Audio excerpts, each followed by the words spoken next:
Park নাকি পাপের স্বর্গরাজ্য, বগুড়ার পর্দার আড়ালের বীভৎস সত্য। সিনেমা নয়, আমাদের চোখের সামনে বিষিয়ে যাচ্ছে সমাজ। প্রেমের নামে প্রকাশ্যে একই চলছে বগুড়ার পার্কগুলোতে। বগুড়া শহরের নামই সব বিনোদন কেন্দ্র, মোমো ইন থেকে ওয়ান্ডারল্যান্ড। যেখানে স্বস্তির খোঁজে যাওয়ার কথা ছিল পরিবারের সাথে, আস্থা এক চরম অস্বস্তির নাম। অশ্লীলতার জয় জয়কার, প্রকাশ্যে আপত্তিকর অঙ্গভঙ্গি। সবচেয়ে ভয়াবহ দৃশ্য, স্কুল ড্রেস পরা ছাত্রছাত্রীরাও আজ এই মোহের নেশায় মত্ত। পবিত্র কুরআন বলছে, জেনার কাছেও যেও না।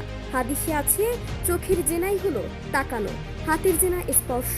কিন্তু আধুনিকতার নামে আমরা কি তবে আমাদের ধর্মীয় ও সামাজিক মূল্যবোধকে ডাস্টবিনে ফেলে দিচ্ছি? ভবিষ্যৎ প্রজন্ম কি তবে ধ্বংসের অতল গহ্বরে? কিন্তু আসল রহস্যটা পার্কের গেটে। আপনি অন্যায়ের ভিডিও করতে চান, প্রতিবাদ করতে চান, সাথে সাথে তেড়ে আসবে পার্কের বেতনভুক্ত নিরাপত্তা কর্মীরা। ক্যামেরা দেখলেই